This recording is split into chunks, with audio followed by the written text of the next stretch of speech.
Ma'am अटूट बंधन परिवार की तरफ से आपका बहुत बहुत स्वागत करती हूँ, आपको नमस्कार करती हूँ और अपने श्रोताओं और दर्शकों से बात करने से पहले हम आपके बारे में थोड़ी सी बहुत छोटी सी जानकारियाँ साझा करनी चाहूँगी। आपके ही एक संदर्भ से जो आपने एक बार अपने गुड़िया भीतर गुड़िया के दौरान एक साक्षात्कार के समय में जिक्र किया था। आपका जन्म 30 नवंबर 1944 में हुआ। इस तरह से हम देखें तो भारत गुलामी में जकड़ा हुआ था और आज़ादी के लिए छटपटा रहा था। एक तरह से आप आज़ादी के उस मुहिम की तरफ बढ़ रही थीं, जिस तरफ भारत देश बढ़ रहा था। ठीक उसी तरह से आपकी कलम धीरे-धीरे दस्तक देती है। एक जगह आप लिखती हैं, मैंने कलम थाम ली, कलम के सहारे मेरी चेतना जिसे मैंने आत्मा की आवाज के रूप में पाया, तभी तो साहित्य के द्वार तक चली आई। सुना था साहित्य व्यक्ति के लिए स्वतंत्रता देता है। हाँ, लिखकर ही तो मैंने जाना कि न मैं धर्म के खिलाफ थी, न नैतिकता के विरुद्ध। मैं तो सदियों से चली आ रही तथा कथित सामाजिक व्यवस्था से खुद को मुक्त कर रही थी। यह जो मुक्ति का शब्द है, आपके कहानियों में बहुत ही मुखर हुई है। आपकी हर कहानियाँ एक नए पात्र को लेकर के समाज के सामने एक नया दृष्टि देती हैं। आपकी कहानियों के 3 संग्रह हैं। पहली संग्रह जो है चिन्हार है, 1991 में आई थी। दूसरी ललमनिया जो 1996 में आई थी और तीसरी गोवा हस्ती है 1998 में आई थी, 1998 में आई थी।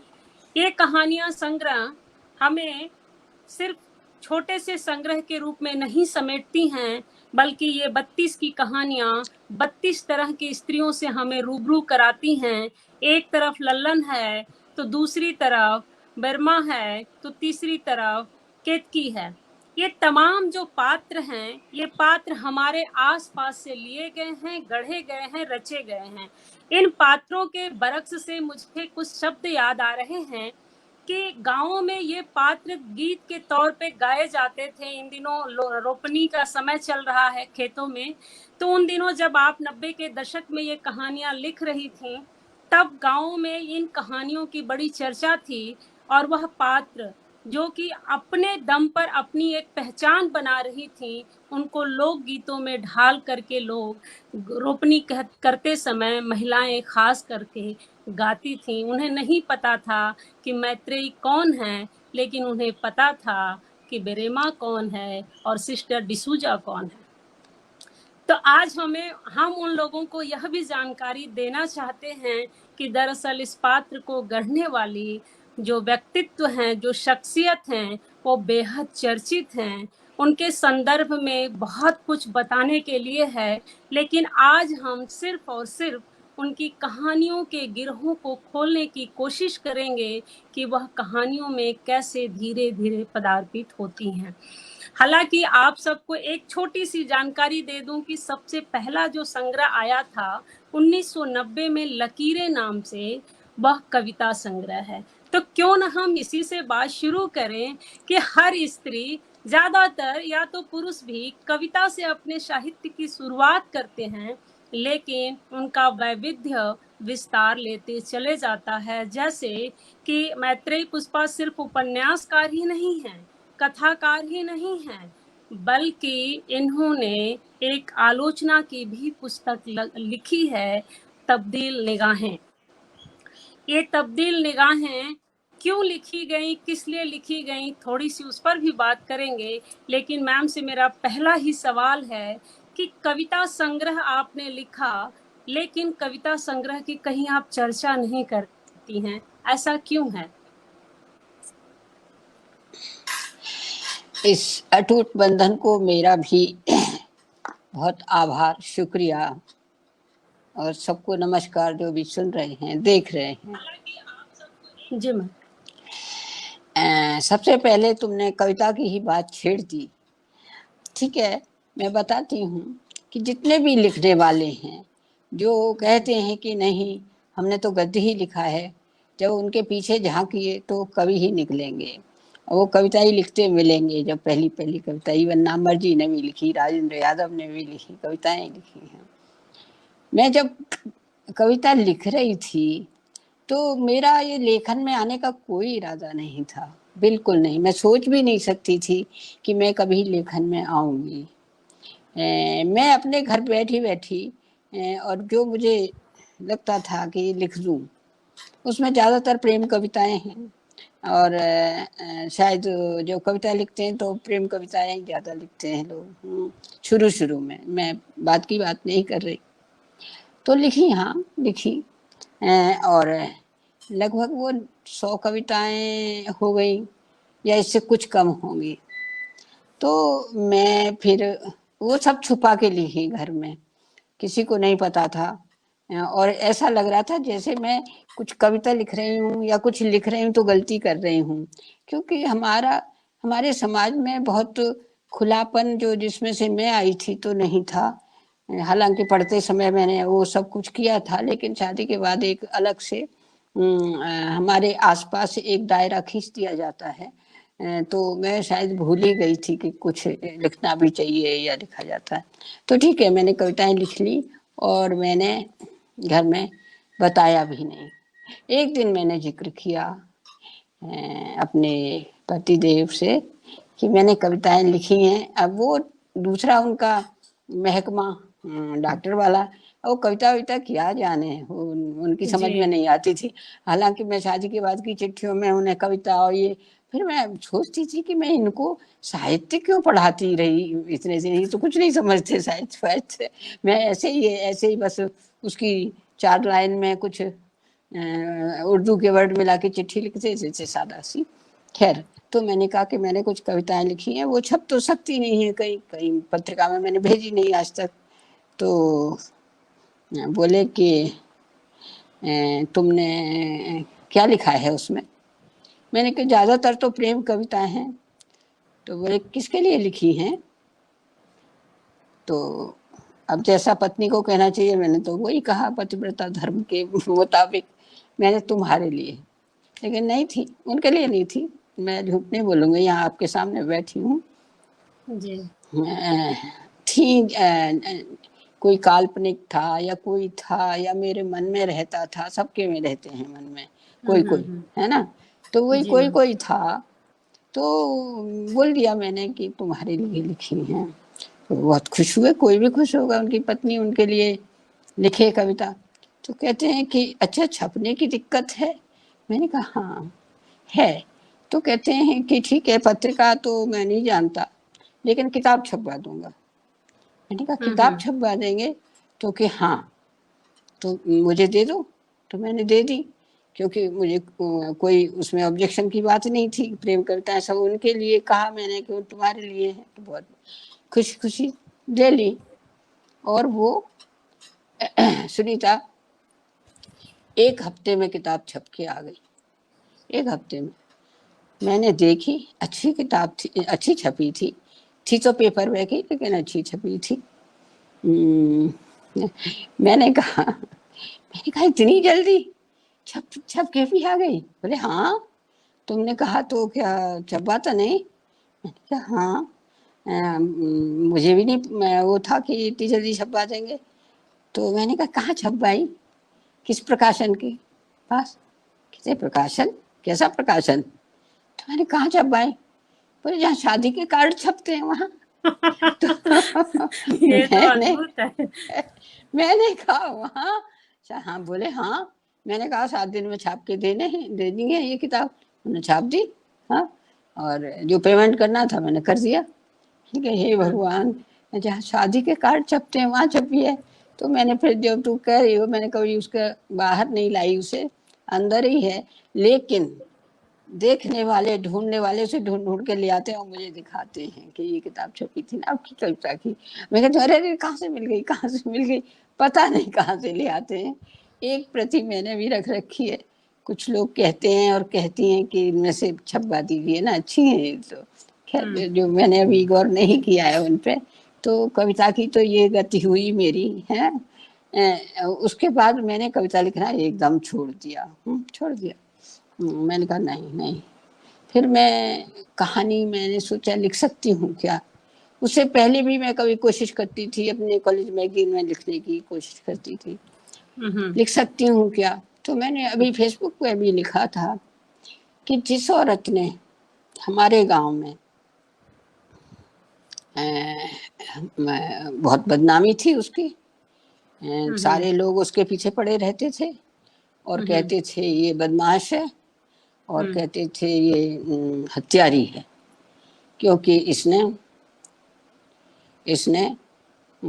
अपने देवर को मारा है, इसने अपने आदमी को जहर दिया है, जैसे कहते थे। लेकिन मैं तब तो बहुत उम्र की नहीं थी, लेकिन मेरा मन मानने को कभी तैयार नहीं हुआ ये कि वो जो जिस औरत का नाम लेते हैं वो बेहद खूबसूरत थी। वो समझ लो कि बैजंती माला थी हमारे गांव की। अच्छा। हाँ, इसीलिए लोग उसके पीछे पड़ गए इतने।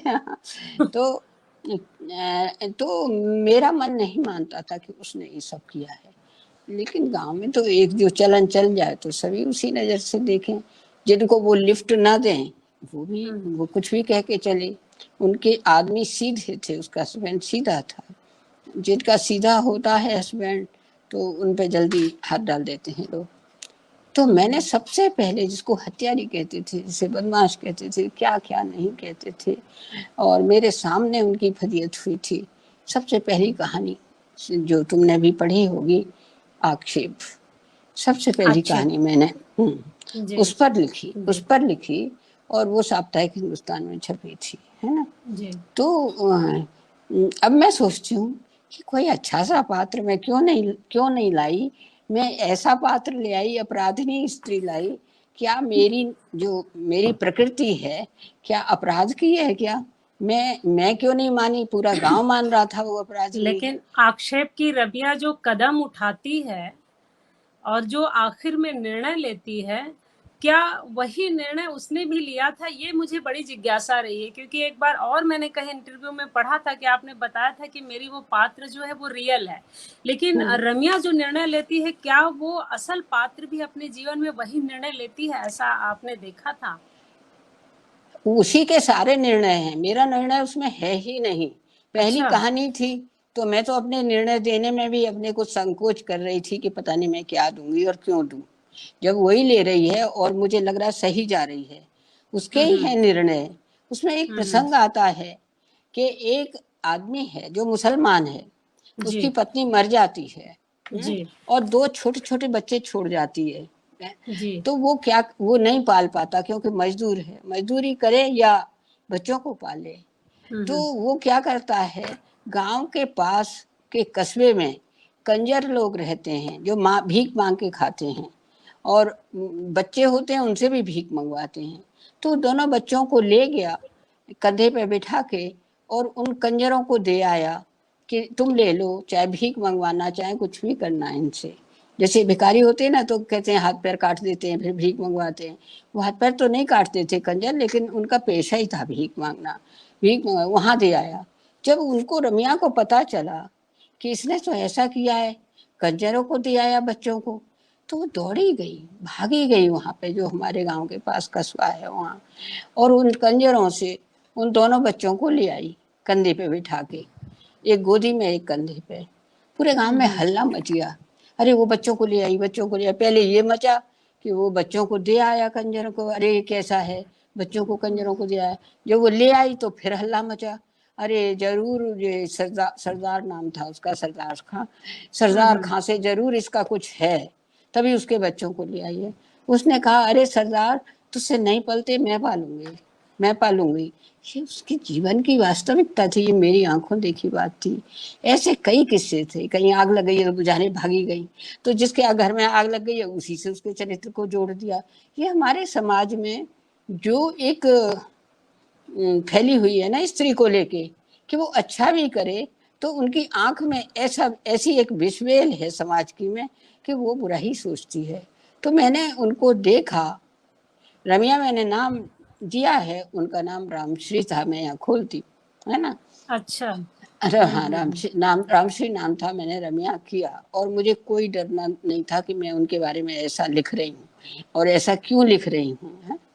तो उनको सारा गांव एक तरफ से बोलता था, मैं सोचती थी मुझे क्या हुआ है जो मैं उनकी तरफदारी करती हूँ, नहीं ऐसा हो ही नहीं सकता, नहीं उन्होंने ठीक किया, उन्होंने अच्छा किया है।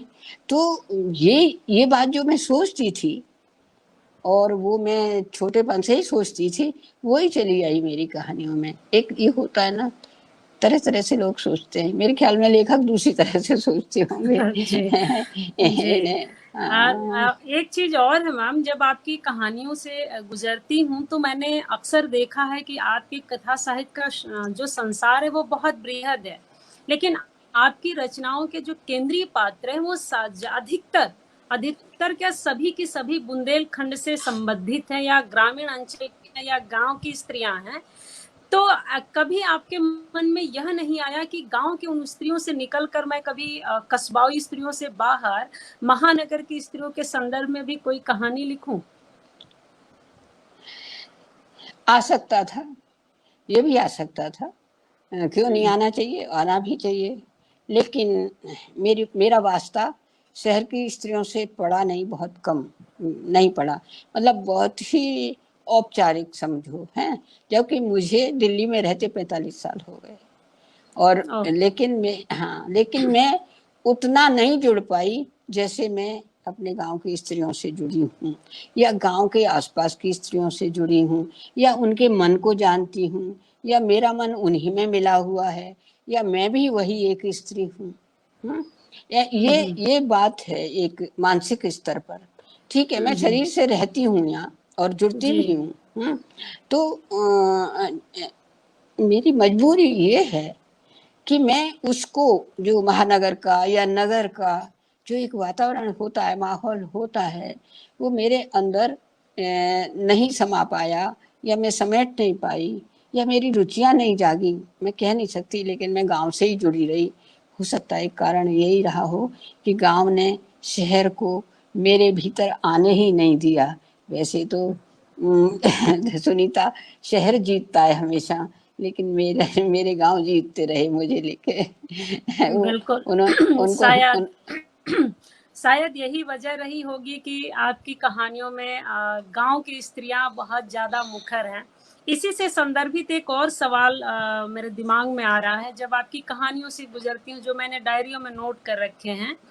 आपकी कहानियों की जो स्त्री पात्र होती हैं, वो बहुत सशक्त होती हैं, और वो इतना सशक्त होती हैं कि बोल्ड होकर निर्णय लेती हैं। जैसे गिरजा है, होती है विधवा, लेकिन अपने निर्णय को वो खुद लेती है। फिर वो राजनीति में भी प्रवेश करती है, और राजनीति से समाज को बदलने की कोशिश करती है, लेकिन अपने ही बेटे जो भ्रष्टाचार से भ्रष्टाचार तंत्र में विलुप्त सा होने लगता है, तब वो बहुत व्याकुल सी होती है। ये कहानी काल्पनिक कम, मुझे यथार्थ ज्यादा लगती है। तो इसकी कहानी के संदर्भ में मैं जानना चाहूंगी, ताकि इसकी गिरहें खुले, कि ये कहानी कल्पना से आपने ली उठी, ये पात्र उठाए गए आपने, या फिर उस कहानी को बुनने के दौरान आपने ये प्लॉट तैयार किए?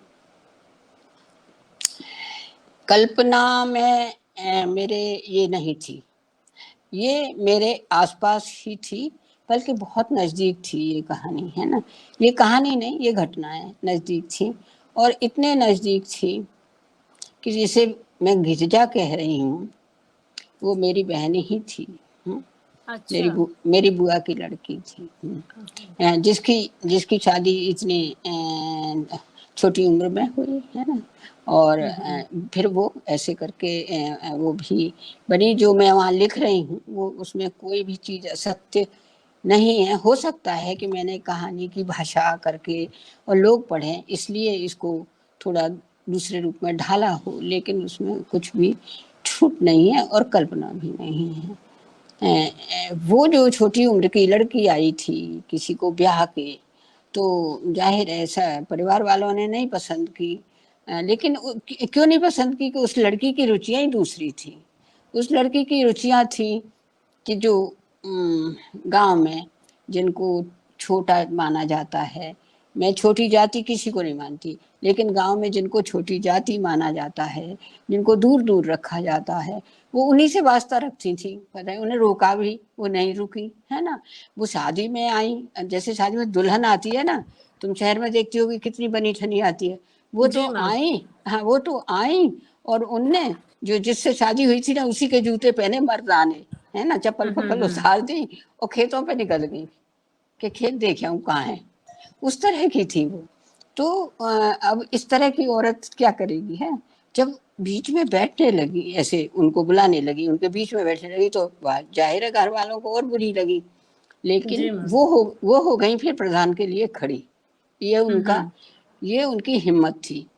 और जब बहुमत उनके साथ होता है, बहुमत वही जो छोटी कौम था, जो छोटी जात था, जो हम दूर दूर रखते थे, वो समूह था बड़ा, उसके बल पे जीत गई है। तो उनसे मैंने कहा ना, मेरी बहनी थी, तो उनके जो वो आए तो मेरे से कहा तुम्हारी बहन जो है प्रधान हो गई, अब क्या है वो नहीं रुकती, वो नहीं रुकी।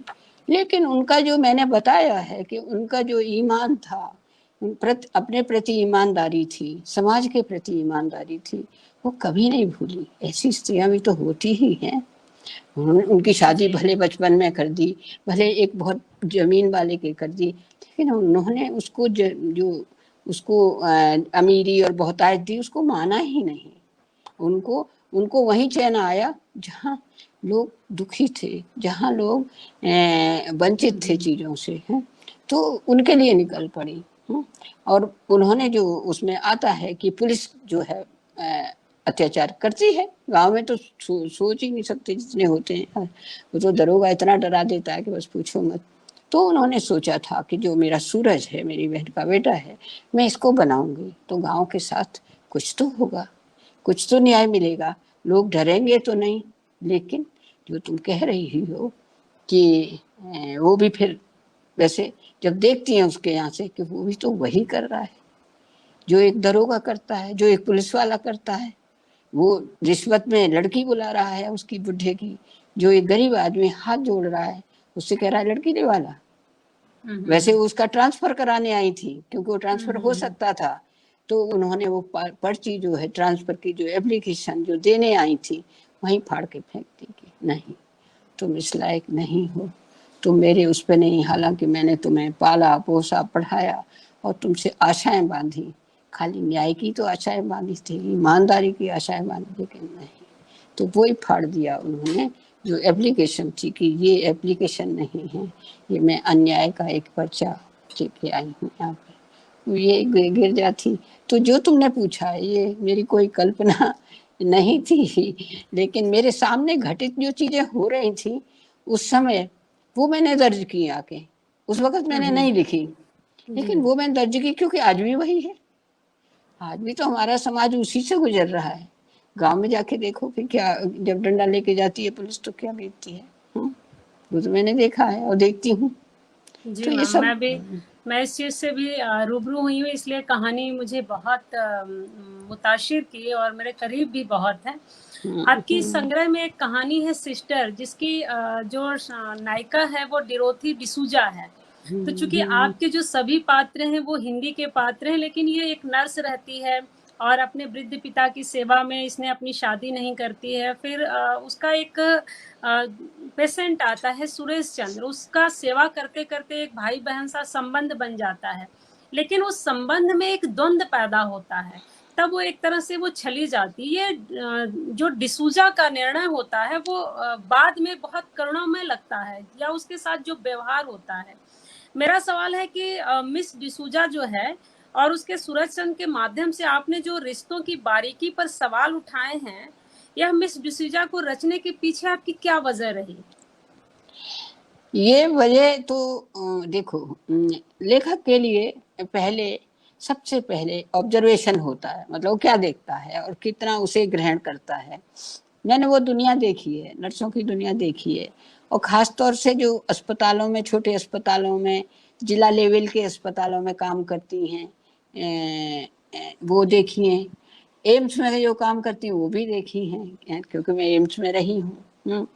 लेकिन छोटे अस्पतालों में जो काम करती हैं वो देखी हैं। सिस्टर डिसूजा का जन्म छोटे अस्पताल के ही पात्र के रूप में छोटे अस्पताल में ही हुआ।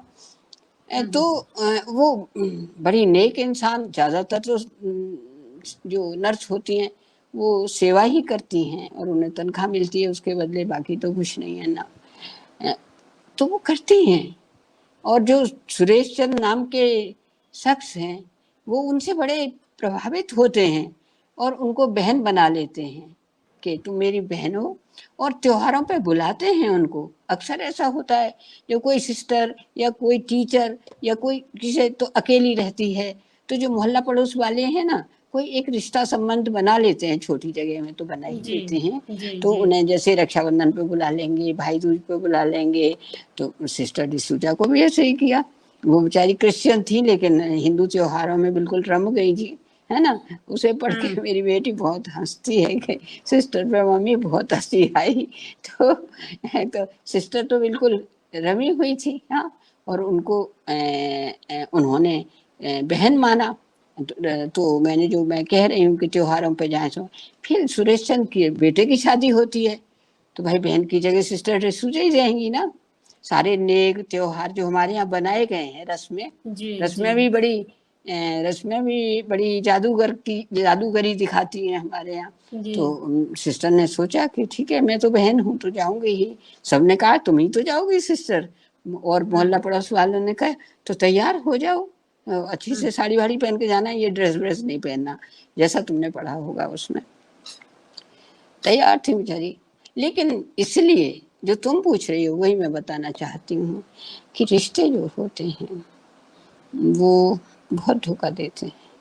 सिस्टर ने उनके बेटे के शादी में जाने के लिए साड़ी भी पहनी, फिर उन बहू आएगी तो उसको कुछ देना भी है तो चेन वेन जो भी अंगूठी या जो भी बनवाई, सब कुछ वही किया जो एक सुरेश चंद्र की बहन करती है, बिल्कुल। जी लेकिन कभी भी देख लेना, ऐसे मौकों पे जो मानी हुई होती हैं वो तो दूर खड़ी रहती हैं, जो अपनी होती हैं वो ही याद आती हैं।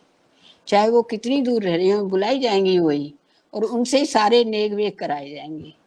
तो सिस्टर के साथ ऐसा हो गया कि सुरेश चंद्र ने अपनी बहन बुआएं सब बुला ली। सिस्टर बेचारी गई लेकिन नहीं पूछी, वो तो सिस्टर हैं, बहन थोड़े ही। हाँ, वो तो उसके लिए बुलाई थी कि हाँ हॉस्पिटल में जब जाएंगे तो सिस्टर हाथों हाथ लेंगी हमें। तो वो रिश्ता जो है इतना छली, इतना झूठा निकला। सिस्टर की समझ में आ गया कोई रिश्ता नहीं था, ये वो नाता नहीं था, ये केवल संबंध था एक, जो एक मैं नर्स और ये मरीज के नाते बना था। तो फिर वो वहाँ से आती हैं और रिक्शे पे बैठ के अपने अस्पताल चली जाती है ड्यूटी देने, कि मेरा हाँ मेरा तो रिश्ता यही है, मेरा हाँ, रिश्ता। पेशेंट और पेशेंट के साथ सिस्टर का जो रिश्ता होना चाहिए वही है। कहानी का जो अंत है वो बहुत हृदय विदारक है, मतलब बहुत कारुणिक है। हाँ जिस हाँ तरह से हाँ डिसूजा लौटती है वो लौटना नहीं है, बल्कि वो रिश्तों में जो खटास है, जो तकलीफ है, उस दर्द का बोझ लेकर वो लौटती हैं। और एक तरह से वो संदेश भी देती हैं कि मतलब मैं जैसे लौट रही हूँ उसी तरह से कोई और धोखा ना खाए, इसलिए मुझसे ही सीख ले लो। तो ये डिसूजा ने अद्भुत, मतलब ये कहानी बहुत, इसका अंत मुझे बहुत दुखी कर गया था, इसलिए मैंने इस पे नहीं नहीं सवाल नहीं, किया। हाँ हाँ इसी संदर्भ से आगे एक सवाल मैं आपसे पूछना चाहती हूँ।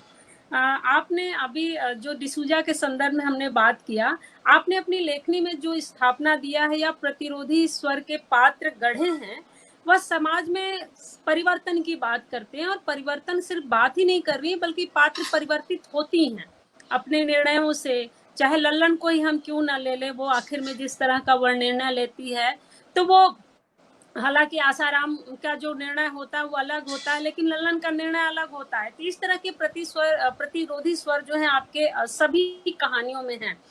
मेरा सवाल यह है कि आपको क्या लगता है कि 1900, जब ये कहानी संग्रह आया 1994 से लेकर के अब तक 2020 तक का जो समय हम देखते हैं, ये पात्र ग्रामीण समाज में परिवर्तन का कितना स्वरूप बदल पाए हैं, या आप इन पात्रों के आलोक में क्या यह अनुभव करती हैं कि ये परिवर्तन सहना सहना ही सही, क्या गांवों के अंचलों तक पहुंची है या पहुंच रहा है? रिजक की बात कर रही हूँ। रिजक एक जी गांव की कहानी है। जी और हम सब लोग जानते हैं कि वहाँ एक ट्रेंड नर्स या ये सब नहीं होती, जब डिलीवरी होती है, हमारे जी। यहाँ बच्चे पैदा होते हैं, तो एक ट्रेंड नर्स या मिडवाइफ ये मुश्किल हो जाती है। खैर अभी जगह जगह मिडवाइफ के केंद्र खुले हुए हैं, लेकिन जी। उनको बुलाना, उनको जो इंटीरियर में गांव है वहाँ मुश्किल हो जाता है। तो वहाँ जो दाई होती है वही करती है जो भी कुछ करती है। तो फिर ऐसा एक योजना आई थी, मेरे सामने ही आई, कि जो दाइयाँ हैं गांव की उनको ट्रेनिंग दी जाए, क्योंकि वो उस सफाई का ख्याल नहीं रख पाती हैं जो वाकई वो डिलीवरी के समय जच्चा बच्चा के लिए चाहिए। मतलब जैसे पानी उबाल के ये सारे औजार धोए जाएं, या सारे जो वो इंस्ट्रूमेंट हैं वो साफ करे जाएं, ऐसा नहीं होता है। कई जगह तो खुरपी से ही नाल काट दी जाती है। तो ऐसा ना हो उसके लिए तो लल्लन जो पात्र है, तो लल्लन भी ट्रेनिंग के लिए बुलाई गई, क्योंकि दाई थी वो उस गांव की। जो डिलीवरी होती थी वही करती थी।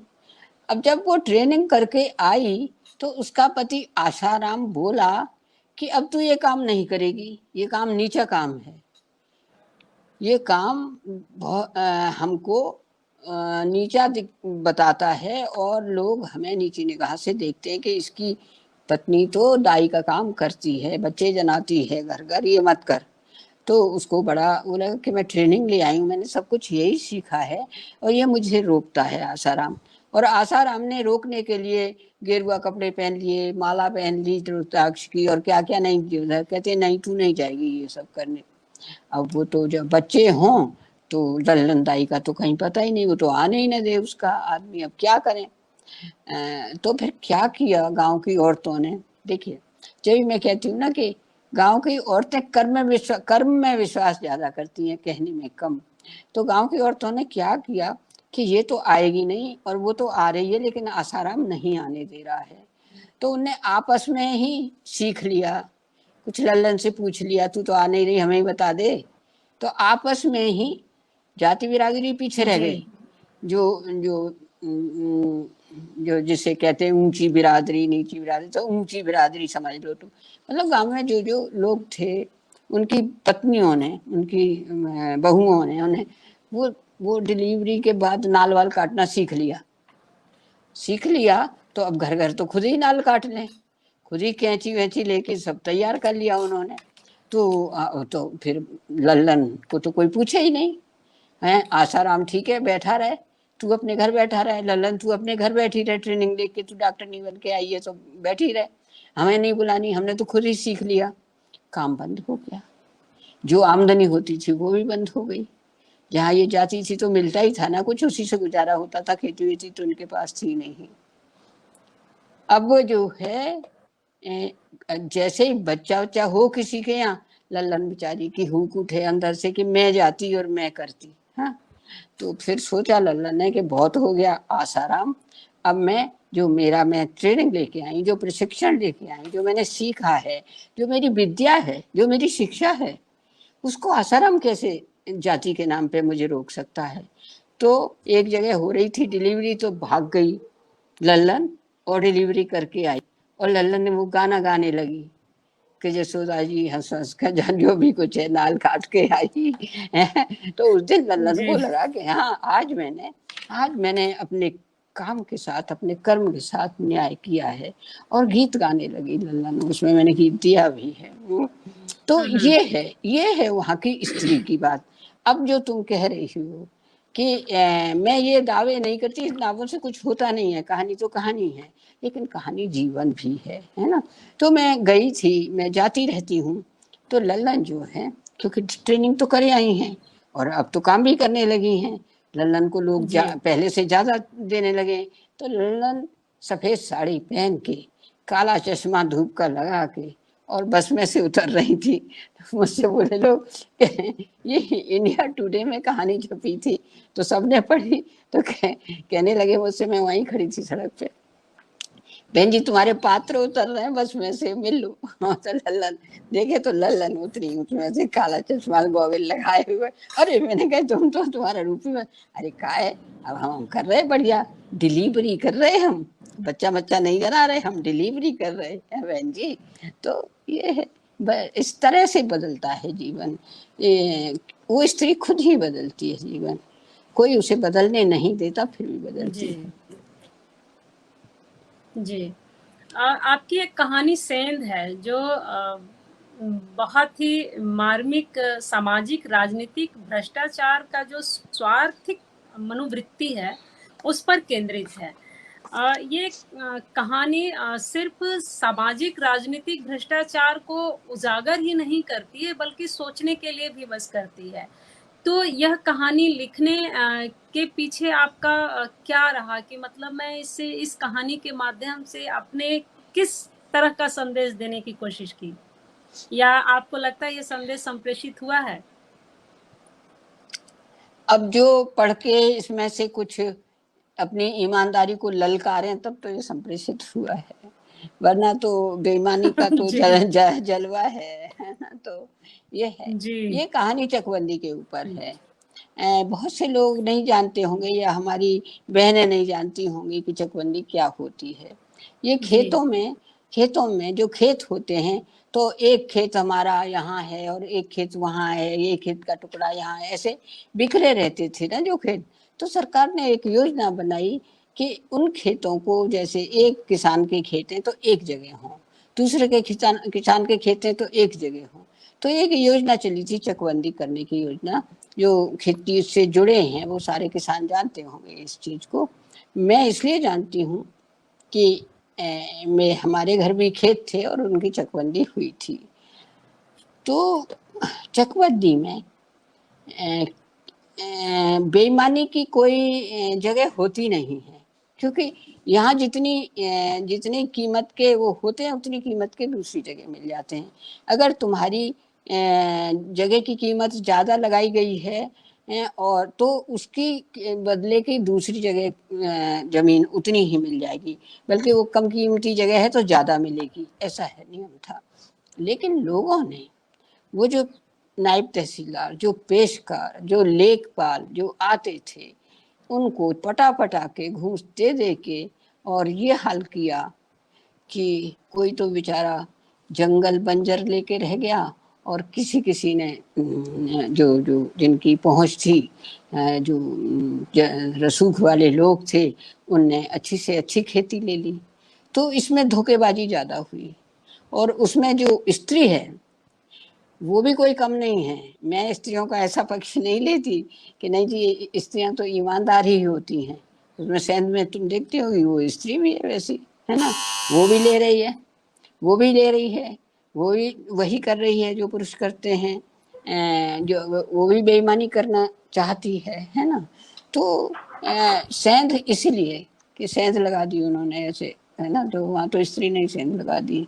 तो मेरा कहना ये है कि जो बेईमानी या ईमानदारी किसी विशेष आदमी या औरत की ताती नहीं होती, जो इसको निभा पाए, जो अपने चरित्र में डाल पाए, जो अपने चरित्र में चला पाए, उसी की होती है।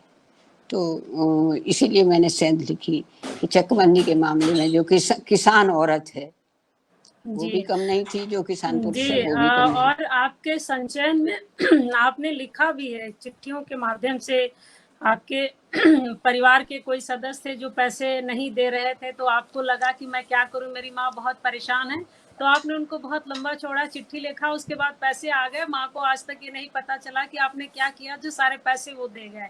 वो मुझे अंश ध्यान आ रहा है कि वो आपने चकबंदी का जब जिक्र किया तब मुझे उस कहानी के माध्यम से मुझे लगा था कि शायद उन चिट्ठियों का जो संदर्भ है वो कहीं न कहीं सेंध से जुड़ा हुआ भी है। ये आपने प्रतीकात्मक बहुत कहानियां लिखी हैं, जैसे भंवर है या बहेलिया है, लेकिन मैं एक तीसरी कहानी आपने लिखी है, आपको ध्यान होगा, अब फूल नहीं खिलते। वो कहानी शिक्षा के क्षेत्र में फैले जो भ्रष्टाचार हैं उसको लेकर के लिखी गई है, जिसमें नीच व्यक्तित्व और गंदी मानसिकता के तमाम तरह के लोग होते हैं और मूल्यों का जिस तरह से क्षरण होता है, पतन होता है, वह पतन आज भी जारी है। और अभी भारत सरकार ने NAP 90-20 जारी किया है, नई शिक्षा एजुकेशन पॉलिसी।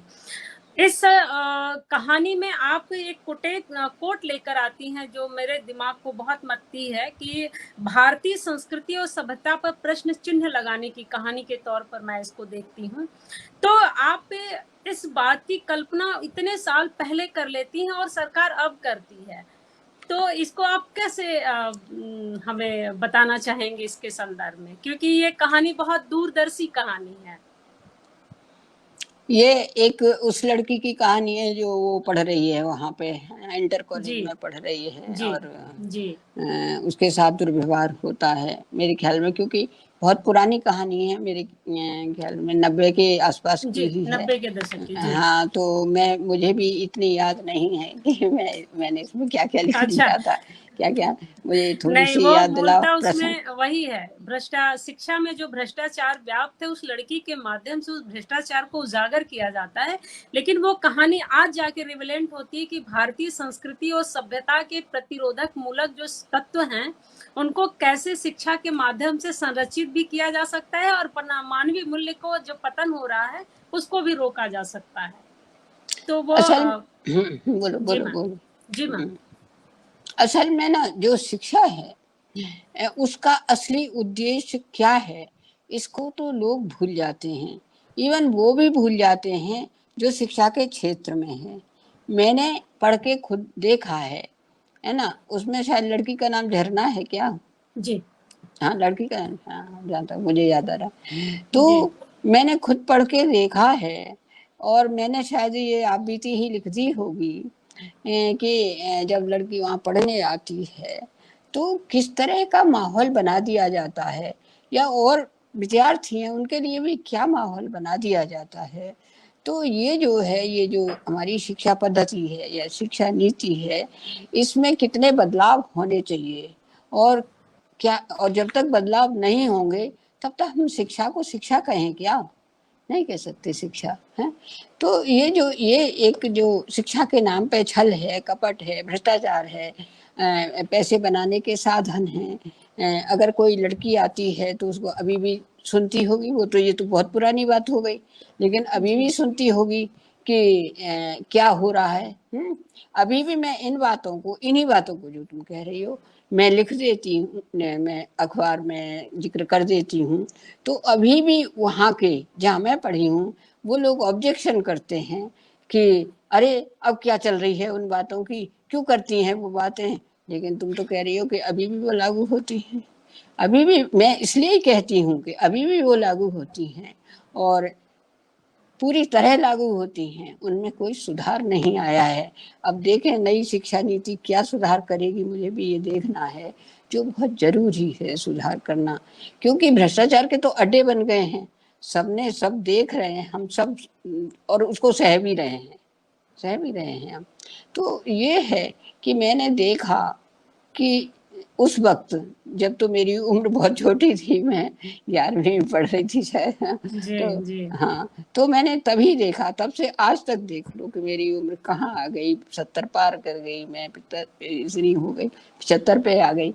लेकिन उस वक्त भी जो था वो ही अब है, रोज रोज हम देखते हैं इन चीजों को, बल्कि बढ़ा है, घटा नहीं है, बढ़ा ही है, सब कुछ बढ़ा है। छेड़छाड़ बढ़ी है, ये जो है बलात्कार हो रहे हैं, भ्रष्टाचार हो रहा है, और ब्लैकमेलिंग हो रही है, क्या नहीं हो रहा, सब तो वही हो रहा है। तो जी वही के वो जो जाती है वहाँ पे, तो वो कहते हैं जैसे वहाँ फूल खिला गए, अब फूल नहीं खिलते, अब वहाँ पे फूल नहीं खिलते, शिक्षा के क्षेत्रों में अब फूल नहीं खिलते, वहाँ कांटे भरे जी हुए हैं। जी। शीर्षक ही पहले चोट करती है। कहानी का अगर कोई शीर्षक पढ़ेगा तो सोचेगा कि प्रेम की कोई मीठी सी चुभन की कहानी है, लेकिन कहानी पढ़िए तो दिमाग पे हथौड़े बजते हैं कि चुभन की कहानी नहीं है। दरअसल ये जो भ्रष्टाचार शैक्षणिक जगत में प्रवेश कर गया है, उसके चेहरे को कई तरीके से कैसे छिपाने की कोशिश की जाती रही है, उसकी कहानी है। तो ये बहुत बारीक कहानी है, जिसको मुझे लगता है कि लोगों को ज़रूर एक बार पाठ करना चाहिए कि ये कहानी बेशक 90 के दशक में लिखी गई है, लेकिन 21वीं शताब्दी के आखिरी दशक में चोट करती है। कि भारतीय संस्कृति और सभ्यता के जो मूल्य हैं वो पतन की तरफ क्यों बढ़ रहे हैं। मैम आपकी एक कहानी जो है वो भगवती पगला गई, पगला गई भगवती, सॉरी। और दूसरी इसी के समकक्ष एक कहानी बेटी है जो इसी संग्रह में है, और तीसरी इसी संदर्भ को लेकर के है, तुम किसकी हो बिन्नी। ये जो कहानियां हैं लिंग भेद पर केंद्रित है, और आप देख रही होंगी कि आज भी लिंग भेद वैसे के वैसे ही जारी हैं। तो ये कहानियां जो आपने लिखा उस समय से अब तक आप कुछ परिवर्तन महसूस करती हैं? आपकी इस पर बेबाक टिप्पणी चाहूंगी कहानियों के साथ साथ। सबसे पहले तुम किसकी हो बिन्नी ले लो, जी या पगला गई है भागवती लेना चाहती है, लेकिन मैं चाहती हूँ कि तुम किसकी हो बिन्नी लो। जी जी मैम। मैं अभी कलकत्ते गई थी, एक प्रोग्राम था, प्रोग्राम तो प्रेमचंद पे था वो, लेकिन वहाँ पे बहुत लड़कियाँ जुड़ी, जो जो ग्रेजुएशन कर रही थी, पोस्ट ग्रेजुएशन कर रही थी, जो रिसर्च कर रही थी, पीएचडी कर रही थी। उन्होंने सुना होगा तो वो मुझसे मिलने आई, और उन्होंने, उनमें से कईयों ने ये कहा कि हम आपकी बिन्नी हैं। तो मैंने कहा कि ये तुम्हें कैसे पता कि ये कहानी मैंने लिखी है। तो वो कहने लगी यहाँ कोर्स में चल रही है, कोर्स में चल रही है। तो क्या तुम सोचती हो सुनीता कि ये चक्कर आज नहीं चल रहा क्या? आज नहीं चल रहा क्या? भ्रूण परीक्षण आज नहीं हो रहे क्या? कोई ये कम हो गए बल्कि क्या? बहुत ज्यादा हो रहा है ज्यादा मैम, ज्यादा आईवीएफ के है, नाम पर तो और भयानक हो रहा है। भयानक हो गया है। जब मैं लिख रही थी तो जब आईवीएफ नहीं था, नहीं, जब मैं बिल्कुल लिख नहीं रही था। तब नहीं था, लेकिन आज तो और आगे बढ़ गया है। आज तो हमें लड़की चाहिए कि लड़का चाहिए, ये हमारी इच्छा पे हो गया है ना। और लड़की तो कोई बिरला ही होता है जिसको चाहिए, किसी को शौकिया ही भले चाहिए। हमारे यहाँ कहा जाता है ये दो भैया हो गए, एक राखी बांधने को, चलो बहन भी हो जाए कोई बात नहीं है, ऐसे कहा जाता है। वो भी राखी बांधने को चाहिए कि लड़कों को राखी बांध दे। तो ये जो हमारी धारणाएं है ना, तो ये जो जो तुम किसकी हो बिन्नी, उस औरत के, उस, मैं इस पे थोड़ा सा साइकोलॉजिकल बात करूंगी। उस औरत के मेरे सामने की बात है कि दो लड़कियां हो गई, ठीक है, अब तीसरा लड़का ही होगा, ये उसको गारंटी दी गई और भ्रूण परीक्षण भी किया गया। लेकिन वो दुर्भाग्यवश, उस औरत के दुर्भाग्यवश वो लड़की हुई। अब वो लड़की हुई तो वो औरत कहे कि मेरी है ही नहीं, ये तो मेरी है ही नहीं, ये तो मेरा बदल दिया है, मेरे तो लड़का हुआ है ना। ये तो उसने अंत तक माना ही नहीं। उसे ले न जाए तो फिर उसके घर वाले ले गए, हॉस्पिटल वालों ने कहा ले तो जानी पड़ेगी आपको, यहाँ थोड़ी छोड़ के जाओगे। ले, उसने बिल्कुल नहीं माना कि ये मेरी लड़की है। मैं जानती हूँ जब लड़की होती है उसके लिए माँ जिम्मेदार नहीं थी कि वो मना कर रही है कि मैं नहीं ले जाऊंगी। ये हमारा समाज है ना, ये रिश्तेदार है ना, ये पड़ोस है ना, ये इस कदर टॉर्चर करता है औरत को। आदमी को तो थोड़ा बहुत करता होगा, मुझे नहीं पता, लेकिन वो इतना टॉर्चर करता है। जो मैंने उसमें लिखा है कि वो औरत जो डिलीवरी को जाती है वो कहती है कि दीवारें बोलें कि बेटा हुआ है, ये पर्दे बोलें कि बेटा हुआ है, ये छत बोले कि बेटा हुआ है। वो यही सुनना चाहती है कि बेटा हुआ है, लेकिन होती है बेटी। तो जैसे वो पगला जाती है, फिर देखने वाले जो होते हैं वो हाय हाय करते आते हैं, हाय अब के भी, हाय अब के भी। ये हमारे समाज में ये वाक्य बनाए गए हैं ना, ये औरत को मारने वाले हथौड़े हैं, ये उसको बिल्कुल पागल कर देने वाले ये वाक्य नहीं है, ये हथौड़े क्या कहूँ, हथियार हैं। तो ये जो एक मनोवैज्ञानिक खाका खींचा है ना हमारे समाज ने औरत के लिए, ये हम औरत के बड़े शोषण की बातें करते हैं, लेकिन ये जो मनोवैज्ञानिक शोषण है ये सबसे बड़ा है। वो उस लड़की की आज शादी भी हो गई है, लेकिन माँ ने मान के नहीं दिया कि ये मेरी है, ये हालत। तो ये मैंने जब देखा तो मैंने लिखी ये कहानी। कितनी माँओं की चिट्ठियां आई, वो चिट्ठियों का जमाना था कि आपने मेरी कथा लिख दी, आपने मेरी कथा लिख दी, आपने। और सुनीता, मैं सच बोल रही हूँ सबके सामने, ये कहीं मेरी भी तो कथा नहीं थी, मेरी भी 3 बेटियां हैं। हाँ, मतलब हो ये सकता है सबकी कथा है मैम, ये जिनके सबकी पास कथा है, बेटियां हैं सबकी कथा है। सबकी कथा है ना। तो ये तुम किसकी हो भी नहीं है। ये जो सारे आधुनिक हमारी रिसर्च हुई है, भ्रूण परीक्षण हुआ है, या जो है जो कहते हैं कि लड़का लड़की में भेद नहीं है, ये भेद मिटाने की बातें हुई हैं, ये सब हमें बरगलाने के साधन हैं, ये कुछ भी नहीं है। ये समाज को किसी दूसरी तरफ ले जाने के साधन हैं। बात वही है ना। यही पगला गई है भागवती में, यही है, दूसरे रूप में यही जी, है। बस जब उसका मैं स्वरूप बदला है, लेकिन विषय केंद्रीय बस विषय भाव हाँ, यही है। जी, अब तुम कहोगी कि मैं सारा ही कुछ बिल्कुल उस पर लिखती हूँ जो घटित हुआ है। मैंने कहा कि जीजी कैसी है, ठीक है, जीजा कैसे हैं, ठीक है, पर अनुसुईया कैसी है? बोले अनुसुईया नहीं है। अनुसुईया क्यों नहीं है? वो तो खत्म हो गई। क्यों? ऐसा ऐसा हुआ था जो मैंने कहानी में। शादी हो गई थी और शादी के 3 साल बाद गोना होना था, हाँ, लेकिन उसके पहले ही गर्भ रह गया तो उसको मार दिया गया। लेकिन लड़के की शादी होती है जब लड़का लाता है, अपनी मर्जी से लाता है, तो कोई कुछ नहीं कहता। तो फिर एक रिसेप्शन दिया जाता है अच्छा सा, तो कोई कुछ नहीं कहता। तो जो भागवती है उसने पाला था अनुसुईया को, तब वो ईंट उठा लेती है जीजा के लिए कि तूने मेरी अनुसुईया को मार डाला।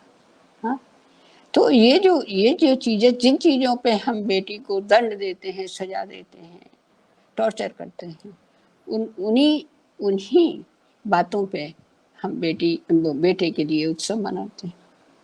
तो ये हमारी दोगली प्रवृत्तियां हैं ना। ये तो लिखना ही था, ये तो बोलना ही था, ये तो समाज के सामने कहना ही था, क्योंकि मुझे बहुत तकलीफ भी हुई थी। मैं मैम पढ़ करके ना बहुत देर तक सोचती रही और मेरा दिमाग एकदम झन्ना गया। मेरे पिताजी आपकी कहानियों के बड़े दीवाने हैं। कल मैंने उनसे बताया कि मैं मैत्रेयी मैम से सवाल जवाब मतलब करने वाली हूँ, वो जो भाषा समझते हैं। आज भी मेरे पिता 3-4 घंटे पढ़ते हैं, उनको शौक है और न्यूज़ देखते हैं। तो उनको छाँव कहानी बहुत पसंद है। तो क्योंकि उन्होंने मुझे अपने हिस्सा दिया है, उन्होंने बच्चों का जब बंटवारा किया तो उन्होंने मुझे भी हिस्सा दिया। बंटवारा किया नहीं, लेकिन वसीयत लिख दी है। तो उन्होंने मुझे अच्छा खासा दिया है, भाइयों से ज़्यादा दिया है। तो अच्छा उन्होंने अच्छा कहा अच्छा, कि बहुत एक अच्छा। सवाल हमारी तरफ से ज़रूर पूछ लेना कि ये हाँ जो संबंधों के पुनर्मूल्यांकन की उन्होंने जो कहानी लिखी है, उसमें पिता का जो पुनर्मूल्यांकन किया है, वो सच्ची घटना है या उन्होंने समाज को संदेश देने के लिए लिखा है? क्योंकि बेटियों को हक देने की कानून तो बहुत पहले बन गया, लेकिन देने की मुहिम कहीं शुरू नहीं हुई है। उस तरह से ना कहीं प्रेरणा आती है। बेशक दक्षिण भारत के तमिलनाडु वगैरह में मातृसत्ता है, लेकिन हमारे भारत का जो स्वरूप, मूल स्वरूप है, उसमें स्त्रियों को या बेटियों को दौलत या जमीन जायदाद में हिस्सा देने की कोई प्रावधान नहीं है। फिर भी आपने यह विषय उठाया, इस बात से वो बहुत प्राउड फील करते हैं। तो उन्होंने ये सवाल अपनी तरफ से कहा कि पूछना कि उन्होंने यह जो पिता पुत्री और बच्चों के बीच के अंतर्द्वंद के जो कहानी लिखी है, पुनर्मूल्यांकन की बल्कि कहानी लिखी है, वो उनकी कल्पना है या समाज को प्रेरित करने की एक उनकी एक रणनीति है? देखो, हमारे समाज में बहुतायत में तो नहीं मिलेंगे ऐसे लोग, और मैं कहती हूँ कि आसपास नहीं भी मिलेंगे, लेकिन बिरले तो मिलेंगे, और बिरले ही मुझे मिले हैं। और उन्हीं बिरले ही लोगों की कहानियाँ हुआ करती हैं। जो एक भेड़ चाल समाज चल रहा है, उसमें से कोई छिटक के एक नई रास्ते पे चलता है कोई, तो कहानी तो उसी की होती है। जो उसके जो पाँव के जो चिन्ह बनते हैं वो तो अलग ही होते हैं। तो मेरे जीवन में ऐसे लोग आए हैं, ऐसे लोग आए हैं। वो उदाहरण ये नहीं है कि मैं उदाहरण तुम्हें 10-20 दे दूं, वो 4-6 ही दे पाऊंगी जिन्होंने बेटियों को दिया है, बिल्कुल दिया है। और बेटियों को पूरा बराबर से दिया है, कुछ ज़्यादा भी दिया है। मेरी ही दोस्त है, मैंने उसके ही घर में देखा, उनके यहाँ इकलौता लड़का था बेटा, है ना, और 2 लड़कियां थी उन्हें, तो उन लड़कियों में बटा और लड़के को दिया, जबकि बड़े लाडले थे, बेटा बड़ा लाडला है ना। लेकिन मैंने वो पहला घर देखा जहाँ ये भेदभाव नहीं था, उसी के साथ। और ये जो मेरी सहेली या जो मेरी फ्रेंड है, उसके पिता थे जो दे रहे थे बेटी को, हैं, और कोई उन पे दबाव नहीं था कि बेटी को दो। उसी के साथ जब मैं बीए में पढ़ रही थी तो मेरी एक और सहेली थी, वहाँ मैंने ये भी देखा कि भाइयों को जहाँ दूध दही सब कुछ मिल रहा है, लड़की लड़की को दूध भी नहीं दिया जा रहा, चीनी भी नहीं दी जा रही, वो उसके लिए तरस रही है। वो भी मैंने देखा, वो भी पढ़े लिखे लोग थे, जो दे रहे थे वो इतने पढ़े नहीं थे, वो किसान टाइप थे, लेकिन जो नहीं दे रहे थे वो पढ़े लिखे थे, वो अफसर थे, उनके घर में ये हो रहा था। मैंने दोनों चीजें देखी हैं और मैं दोनों जगह रही हूँ, मैं दोनों में ऐसे घरों में रही भी हूँ, है ना। तो मैं ये देखती थी, मैं तो खैर एक ही थी, अपनी जो माँ की लड़की भी समझ लो, लड़का भी समझ लो, मैं ही थी, लेकिन मैं ये तमाशे देखती रहती थी। लेकिन उनका मैं आज भी कहती हूँ कि जो मेरी दोस्त है, कि उसको उसके पिता ने बहुत प्यार किया और बराबर से हिस्सा दिया। उस जमाने तो हिस्से की बात चलती भी नहीं थी, लेकिन फिर भी दिया। तो जो जब दृष्टांत नहीं होंगे, जब उदाहरण नहीं होंगे, तो ये हमारा समाज किससे सीखेगा। हाँ, दृष्टांत के लिए बहुत बहुत संख्या नहीं चाहिए, लेकिन दृष्टांत तो बने। तो छाँव में वो जो है ददुआ है, मेरे ख्याल में बतासो और ददुआ है, यही नहीं है जो बतासो है, वो तो दूसरे ये हिंदू मुस्लिम का जो सांप्रदायिक होता है उसमें वो भी है। तो ऐसे गांव भी हैं जहाँ हिंदू मुस्लिम में फर्क नहीं समझा जाता आपस में। वो छाँव इसलिए भी लिखी गई है ना, छाह जो है, छाँव तो नहीं है उसका नाम, छाह, तो वो इसलिए भी लिखी गई कि जहाँ ये भेदभाव नहीं है। जो हम सांप्रदायिकता शहरों में उसे कहते हैं सांप्रदायिकता, गाँव में तो नहीं कहते उसे कुछ भी, है ना। तो बहुत सी चीजें उसमें आती हैं। तो वहीं ये सब भी होता है कि जो लड़के हैं वो क्या करते हैं, बेटी में भी यही है, जो देखा कि भाई ये हो रहा है, और एक आदमी उस रास्ते को छोड़ के जिस पे सब जा रहे हैं, उसको छोड़ के वो अलग से करता है, वही उदाहरण हुआ, उसी की कहानी हुई। बाकी तो सब चल ही रहे हैं। तो यही था जी। मैं रिजेक्ट से ही एक और सवाल आपसे करना चाहूंगी, मेरा मन बहुत है।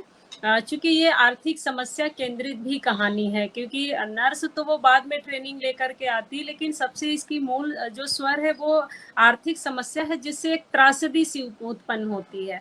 मुझे ध्यान आता है कि 12 अगस्त 2011 में आरक्षण फिल्म आई थी, लेकिन आपकी कहानी तो बहुत पहले आ जाती है, जिसमें इस कहानी में आरक्षण का भी सवाल उठाया जाता है। तो कहानी के नर्स वाले पार्ट पे तो हम अक्सर बात करते हैं, लेकिन आरक्षण वाला जो भाव है वो लोप हो जाता है। तो मैं उस भाव पर आपसे आपका विचार जानना चाहूंगी। देखो, आरक्षण दिया गया है उन जातियों को, उनको जो इन सुविधाओं से, शिक्षा की सुविधा से, नौकरी की सुविधा से सबसे वंचित थे, है ना, और लोग ले जाते थे सब, है ना। तो आरक्षण सबको बराबर करने के लिए आया है। जब सबको बराबर करने के लिए आया, तो जो हमारे क्या कहना चाहिए, तथाकथित ऊंचे वर्ण के लोग थे, उन्हें लगा कि ये तो कुछ पक्षपात हो रहा है, इनको ऐसा नहीं होना चाहिए, हैं, इनको नौकरी क्यों मिल रही हैं। बहुत लोग तो ऐसा भाषण देते हैं कि ये आरक्षण न होता तो हमारे बच्चे नौकरी पा गए होते, और ये आरक्षण की वजह से हमारे बच्चे जो हैं बेकार बैठे हैं, ऐसा है। तो बहुतों को चुभता है ये आरक्षण। तो जो जो लल्लन है वहाँ पे, तो वो जाने की हकदार है, ट्रेनिंग में जाने की हकदार है, इसलिए उसको ये आया भी है कि ये सरकारी वो आया है, जितनी भी जो दाइयाँ काम कर रही हैं वो ट्रेनिंग के लिए आए, तो फिर हम उनके लिए कुछ करेंगे, ऐसा नहीं है, सरकारी तौर पे भी करेंगे। खाली यही नहीं है कि हम वो घरों घरों करती फिरती हैं, वहाँ से जो भी अनाज पनाज मिल जाए ठीक है, नहीं तो नहीं। तो ये जो आर्थिक रूप से वो है, तो लेकिन जब वही लोग उसका गलत वो करते हैं, जहाँ तक औरत का संबंध होता है उसे रोकते हैं, तब फिर रिजक होती है ना। उसे रोकते हैं कि नहीं नहीं अब तू ये नहीं करेगी, अब आरक्षण मिला है तो मतलब हम राजा हो गए क्या, अब तू बिल्कुल ये नहीं करेगी, है ना। तो ऐसे ही जो एक और कहानी है वो जिसमें नहीं है फैसला, उसमें भी यही है कि सरकार की तरफ से तो ये चुनाव होता है और महिला को भी बराबरी से खड़ा कर देते हैं और पुरुष भी बराबर, तो खड़ा तो कर देते हैं, प्रधानी भी ले लेते हैं, लेकिन औरत को जाने नहीं देते, नहीं तू नहीं जाएगी। वो तो हम तो कर सकते हैं, मतलब पुरुष है वो कहता है हम तो कर सकते हैं, तुम नहीं कर सकती। अगर आसाराम को भी ये मिलती, ये प्रिविलेज मिलती जो जो उसको मिल रही थी लल्लन को, तो करता, लेकिन उसको नहीं जाने दे रहा है। तो एक ये जो हमारी पुरुष सत्ता के पास ये है ना एक चाबी स्त्री की, तो ये गलत है। लेकिन आरक्षण है उसमें, और वो ट्रेनिंग के लिए भेजी जा रही हैं, तो उनके अच्छे के लिए भेजी जा रही हैं, उसका हम लाभ उठा सकते हैं। जो लल्लन ने उठाया उसी गांव की सेवा की, है ना, बिल्कुल बिल्कुल, है ना, और अपना जो कुछ सीख के आई थी उसी में, उस विद्या को उसी में यूज किया, तो लल्लन समझ रही थी, तो अच्छी बात है। जी आपकी एक जो शीर्षक कहानी है ललमनिया, अच्छा, वो बहुत बड़ी कहानी है, उस पे तो बहुत सारे जिज्ञासाएं और सवाल हो सकते हैं, क्योंकि आधुनिकता के चपेट में जब सांस्कृतिक और वैयक्तिक और कलात्मक मूल्यों का जो ध्वस्त होने का स्वरूप खड़ा होता है, उस पर यह कहानी बात करती है। इसके संदर्भ में मैं आपका मतलब मूल विचार जानना चाहूंगी। मैं कहानी के किसी पात्र का जिक्र नहीं करूंगी कि यह कहानी आपने क्यों रचने की सोची और उसका नाम ललमनिया क्यों रखा आपने। हाँ ठीक है, ठीक पूछा तुमने। और ललमनिया से ही संग्रह भी हुआ। हाँ जी जी हाँ, जी, संग्रह भी संग्रह भी हुआ ललमनिया से। ललमनिया एक नाच है। जैसे बिहार के एक नाच, बिहार में भी कोई नाच होता होगा, राजस्थान में भी कोई नाच होता, जैसे वहाँ घूमर है राजस्थान में, ऐसे ब्रज क्षेत्र में एक नाच है ललमनिया, उसका नाम ही ललमनिया है नाच का, उसी पे मैंने रखा। उसमें जो होता है वो शादी के समय होता है, और वो भी लड़की की शादी के समय होता है। लड़की की शादी में जब बारात आती है तो एक स्त्री, जो ज्यादातर तो गाँव में ललमनिया के लिए दो तीन स्त्रियां ही होती हैं कि यही नाच पाएगी, उनको ये विशेष योग्यता हासिल होती है कि ललमनिया में ये नाच पाएगी, क्योंकि वो बारात के सामने नाचना होता है, छत पे चढ़ के। बारात जब गली में जा रही होती है तो छत पे चढ़ के वो स्त्री शीशा लेके नाचती है। जाहिर है सजी वजी तो वो होती है, ऐसी सजी वजी नहीं जैसे आजकल तुम शादियों में देखती हो, वो नहीं, वो ठेठ अपने उसी में जो ब्रज की पोशाक है, लहंगा और जो उसकी जो फरिया होती है उसमें होती है, और हाथ में शीशा लिए होती है। शीशा दिखा दिखा के वो नाचती है, और वो शीशा दिखा के वो जो आते हैं बारात वाले तो समधी को संबोधित करती है कि तू दहेज का लोभी है, तूने इतना दहेज लिया है, हैं वो दहेज के लोभी, तू देख ललमनिया। और वो जैसे जैसे होते हैं लड़की वाले को तंग करते हैं, कई बार तो जो ससुराल वाले हैं, इतना लेंगे, लड़की देखेंगे, ये करेंगे वो करेंगे, शर्तें क्या खर्च करोगे, कैसी दावत करोगे, तो सारी बातें उसमें कहती है ना, कि ओ माया के लोभी तू देख ललमनिया, है वो औरत कहती है। तो जाहिर है सारे बाराती आकर्षित तो होते हैं, ऊपर जब नाच रही होती है वो, तो सारे बाराती आकर्षित होते हैं और देखते हैं, खूबसूरत होती है तो और देखते हैं, ये तो आदमी की कमजोरी है।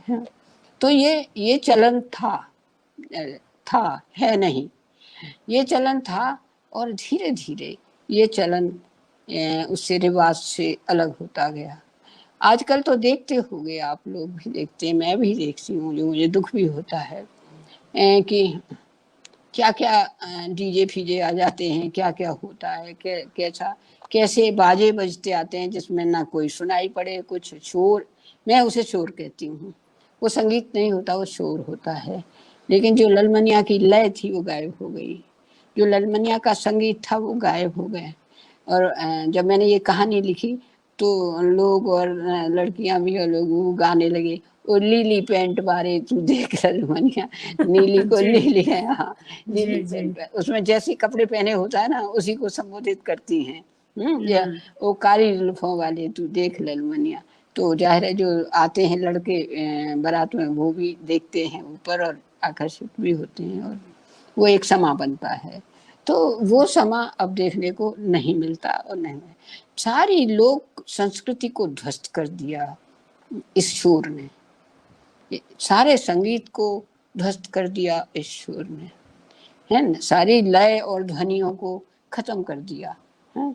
और हम एक शोर में जो कहाँ जो क्या बज रहा है कान बंद करने पड़ते हैं, वही फैशन में है। तो ये मेरा दुख था। जब लिख रही थी तब तो इतना नहीं था, अब तो आज तो और बढ़ गया है बिल्कुल। तो ललमनिया नाचती थी हमारी कलावती चाची जो चाक में भी है। जी, चाक वो में ना, भी है। हाँ वही नाचती हाँ, थी। आज हम कहानियों की बात कर रहे हैं ना, तो हम कहानियों की ही गठरी लेकर बैठे हैं और एक-एक गठरी खोलते जा रहे हैं, एक-एक गाँठ खोलते जा रहे हैं। आपकी एक कहानी बिछड़े हुए और 12वीं रात है। बिछड़े हुए के बजाय मैं 12वीं रात पर बात करना चाहूँगी कि 12वीं रात का जब मतलब बाद में जब इनका सलमान रुश्दी जी का किताब आया था मिडनाइट चिल्ड्रेन, तो मुझे आपकी कहानी पहले याद आई कि मैंने तो 12वीं रात पढ़ी है शीर्षक से। फिर बाद में दोनों को पढ़ा तो बिल्कुल अलग सा लगा। तो ये आपने शीर्षक 12वीं रात क्यों रखे दर्शकों को संदर्भ में? मैं बताती हूँ, उसका एक रीजन था, इसका एक कारण था, इसलिए रखी। जो आदमी की मृत्यु होती है तो 13वें दिन 13वीं होती है, और औरत की जब मृत्यु होती है स्त्री की तो वो 12वें दिन होती है। तो ये जो दोनों उसके जो मर गई है उसके सास ससुर आपस में बात कर रहे हैं, वो 12वीं रात है, वो उसकी 12वीं रात है, उसके लिए बात कर रहे हैं। वो उसको दोष दे रहा है कि तूने ऐसे किया, वो पति को दोष दे रही है कि तुमने ऐसे किया। आपस में दोष दे रहे हैं एक दूसरे को, लेकिन जो असल बात है वो कोई नहीं कह रहा है। ये होता है घरों में कि एक दूसरे को, असल में एक बहू ने फांसी लगा के आत्महत्या कर ली थी। अब तुम कहोगे कि मैं सारे की चश्मदीद गवाह क्यों हूँ, है ना? तो ज़रूर मैं जानना चाहूँगी मैम। ये तो जिज्ञासा का सबसे मूल स्वर है कि ये सारे ऐसे क्यों हैं? इतना सारा हाँ कुछ, और बल्कि अभी ललित मोहन जोशी जी ने जो लंदन में रहते हैं वो पूछ भी रहे हैं कि आप कहानियाँ क्यों लिखती हैं? तो ये सवाल तो आएँगे ही आएँगे कि क्यों बिल्कुल ऐसा बिल्कुल। है? हाँ, तो मैं वही तो कह रही हूँ कि आप लोग ये कहेंगे कि तुम सब जगह चश्मदीद गवाह क्यों होती हो, है ना? तो जी, एक बहू ने आत्महत्या कर ली, जी, उस बहू का नाम अनीता था। जी, अब जाहिर है रिश्तेदारी थी तो मुझे तो जाना ही जाना था, तो मैं गई तो शोक का दिन था, शोक ही था, बहुत बुरा भी लग रहा था। तो जब वो दोनों बात कर रहे थे आपस में, पति पत्नी जिनके लड़के की बहू मरी थी, तो वो इसी तरह बात कर रहे थे। वो उसको दोष दे रहा था, वो उसको दोष दे रहा था, लेकिन कोई भी इस बात पे नहीं आता था कि उस जो मुख्य कारण था वो कहाँ क्या था। वो तो बताएं कि आखिर उसने ऐसा कदम क्यों उठाया। कोई ऐसी छोटी छोटी बातों से नहीं उठाता है कि तुमने साड़ी नहीं दिलवाई, कि तुमने धोती नहीं दिलवाई, कि ये है, ये छोटी छोटी बातें। तो वो जैसे बहाने एक दूसरे को बहाने कर रहे थे, लेकिन असली बात पे नहीं आते थे। तो मैंने ये 12वीं रात कहानी लिखी कि, और वो कहते भी हैं कि आज 12वीं रात है। तो जिस दिन उसको जो मृतका है उसको भी विदाई दे रहे थे तो उसमें भी झूठ बोल रहे थे वो लोग। तो हमारे यहाँ जितनी भी ये दहेज के कारण मृत्यु होती हैं, या बहू को के साथ दुर्व्यवहार के कारण मृत्यु होती हैं, चाहे सास करे चाहे ससुर करे, या बहू भी कहीं गलती करे, लेकिन उसका असली कारण खुल के कभी नहीं आता, कभी नहीं आता। वो ऐसे ही बहानों में एक दूसरे पे लांछन डाल के, एक दूसरे को दोष लगा के सारी कहानी निकल जाती है। तो जब ये था तो मैंने 12वीं रात लिखी, और 12वीं रात इसलिए उसका नाम भी दिया कि वो आपस में कैसे बात कर रहे हैं। वो तुमने देखा होगा, सारी डायलॉग में है वो कहानी। जी जी जी हाँ सर, वो आपस में बातें ही करते हैं, उसी से निकल निकल के आती है सारी बात कि जी मैं कि ससुर जो है उसको चाहता है, तो मतलब सास के मन में संदेह उठता है कि तुम तो उसे गद्दी पे खिला रहे हो, मतलब हथेली पे खिला रहे हो, तुम तो मतलब प्रेम प्यार कर रहे हो उसको।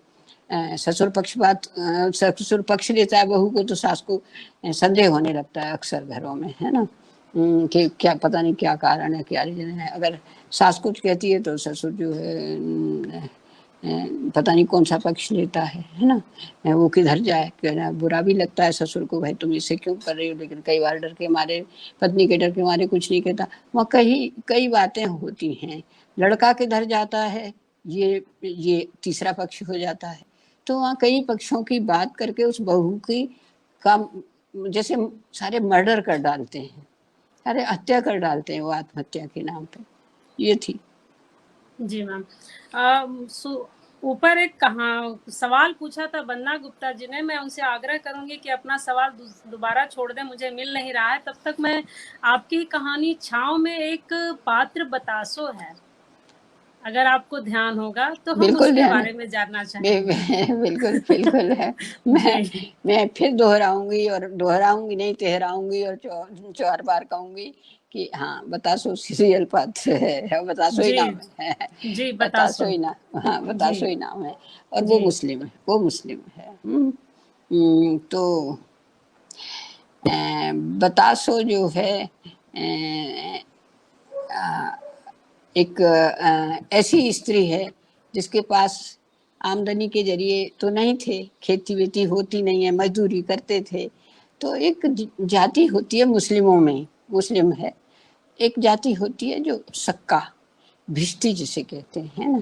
तो जी हस्बैंड तो, पति तो मर गया उसका, बतासो का है, बच्चे हैं। और वो जो है, फिर वो जो उसमें पुरुष पात्र है, जो जिसका नायक है, वो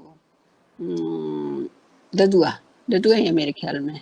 जी जी तो ददुआ है। हाँ हाँ, क्योंकि उनके ददुआ के लड़के उनका कोई ध्यान नहीं करते, तो बतासो आती जाती है। जी तो हाँ, तो बतासो को फिर, बतासो बड़ी सुंदर सी है, हमारे गांव में थी। अब जी तो पता नहीं कैसी हो गई होगी, मुझे मिली नहीं बहुत दिन से। हाँ, आपने उसमें लेकिन लिखा है कि वो बहुत सुंदर आकर्षक सुंदर सुघड़ सुंदर, थी, और हाँ विश्वनाथ हाँ जी एकदम उसको बहुत, एक होता है जैसे कोमल कली को संभाले, उस भाव में हाँ, रखते ऐसे थे। जी रहते थे। जी हाँ, जी तो अब जाहिर है कि एक स्त्री किसी पुरुष के सेवा में जाती है, तो जी उसको सेवा भाव नहीं, श्रृंगार भाव से ही देखते हैं लोग जो हैं। और जो उनकी कृपा उस पर होती है कि अनाज दे देते हैं, आलू दे देते हैं, और क्या रखा है वहाँ पे, है जी जी जी कोई ऐसा तो खजाना नहीं गड़ा हुआ है जिसे वो दे रहे हैं। आलू दे देते हैं, अनाज दे देते हैं, सब्जी दे देते हैं, दूध ले जाए यहाँ से अपना गुजारा कर, और वो उसके बदले उनकी सेवा करती है। तो उस बतासों से बहुत चिढ़ हुई, घर वालों को बहुत चिढ़ हुई। घर एक एक ये बड़ी बुराई है हमारे समाज में कि न तो लड़के खुद करेंगे, और कोई और करेगा तो ये सोचेंगे पता नहीं ये किस लालच में कर रहा है, पता नहीं हमारा ये क्या छीन ले जाएगा, पता नहीं हमारे बाप के संबंध इससे कैसे हैं। हाँ, तो क्या गंगा जी में खड़े होके शपथ लें विश्वनाथ जी के मेरा से कोई संबंध नहीं है, अगर संबंध है तो क्यों डरे किसी से, हैं। तो मेरा कहना ये है कि अगर बतासो सुंदर है तो ये उसका दुर्गुण नहीं है, भगवान वो कुदरत की बनाई हुई है। अगर बतासो सेवा भाव रखती है तो ये उसका गुण है। आप लोग उसके दुश्मन इतने क्यों हैं, और साथ में अपने बाप के भी दुश्मन है। ये हमारे समाज में तुम्हें ज्यादातर घरों में ये मिलेगा। कि अगर बाप की कोई और सेवा, स्त्री स्त्री स्त्री का मेरे ख्याल में सुनीता, मुझे लगता है स्त्री के दुश्मन है क्या ये समाज पूरा, मुझे ऐसा लगता है। जहाँ देखो जहाँ मैम मैं मेरा विचार थोड़ा सा डिफरेंट है, क्योंकि मैं जिस परिवेश में पढ़ी हूँ ना, वहाँ मातृसत्ता मजबूत ज्यादा है। तो होनी मेरे चाहिए। सामने दूसरी स्थिति है। अच्छा, होनी चाहिए, होनी चाहिए। नहीं, कई बार स्त्रियां भी वो होती हैं, मैं नहीं ये कहूँगी कि वो बहुत बहुत सीधी सादी होती हैं और ये, जी, और मेरे मेरे खुद की कहानियों में या जी। उपन्यास में भी ऐसी उतरी हैं स्त्रियां जो बहुत बहुत। मजबूत किरदार किरदार उतरी हैं आपने की तमाम कहानियों में वो किरदार हैं। केतकी को ही ले लीजिए, आपकी जो केतकी है, वो अपने आप में एक माइलस्टोन है। हाँ, लेकिन कहने की ताकत तो हो स्त्री में, ज्यादा तो छुपा जाती हैं, है ना। हाँ, और ज़्यादातर छुपा जाती छुपा जा हैं। जी, उसमें अच्छी बनी रहती हैं, हैं। हमारे गांव में जहाँ मेरा जन्म हुआ है वहाँ की बात कर रही हूँ, केतकी की जब तुमने बात की है तो मैं वहाँ की बात कर रही हूँ, कहानी वहीं की है। तो जी, जो वो है हमारे गांव में कि एक जैसे, अब मैं यहाँ पे बिरादरी का स्पेशल नाम लूंगी तो लोग नाराज हो जाएंगे वैसे, है ना, नहीं और छोड़ उन्हें देते हैं बिरादरी अब को। हाँ अपमान भी लगेगा। लेकिन जी, हाँ उनके यहाँ ये है कि कोई अगर स्त्री विधवा है और कुछ मतलब शारीरिक इच्छाओं को लेके कुछ हो जाता है, जी, और अगर वो प्रेग्नेंट हो जाती है तो उसके लिए एक कायदा है, उन हमारे गांव में है कि एक पंचायत जुड़ेगी, सब पंच आएंगे उसमें, और फिर उससे कहेंगे, उसके कोई घर का बुला के या रिश्तेदार बुला के, घर कुलवे का जिसको भी, उसकी इच्छा पे छोड़ देंगे।